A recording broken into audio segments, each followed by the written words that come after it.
মনে হচ্ছে কেউ চলে এসেছে, এই লাশটাকে লুকিয়ে দিতে হবে।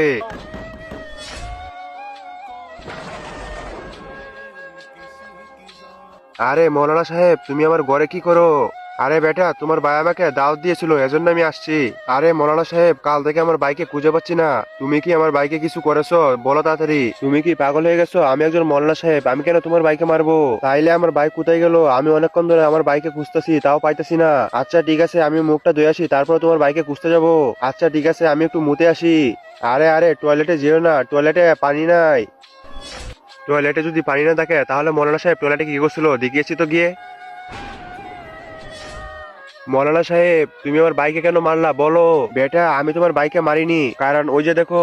কিন্তু তা দেখার আগে তুমি কি ফ্রি ফায়ারকে ভালোবাসো নাকি তোমার মামাকে ভালোবাসো? যদি তুমি মামাকে ভালোবাসো তাহলে ভিডিওতে লাইক দিয়ে চ্যানেলকে সাবস্ক্রাইব করে দাও। আর যদি লাইক সাবস্ক্রাইব কোনোটাই না করো তাহলে আমি মনে করবো তুমি তোমার মামাকে ভালোবাসো না। আর কমেন্টে এক নাকি দুই লিখে যাও। আমি ওর ছদ্মবেশে চলে এসে সবাইকে মেরে দিব। কি বলেন এসব? ওইটা তোমার ভাই ছিল না, ওইটা ছিল একটা শয়তান। এই দেখো তোমার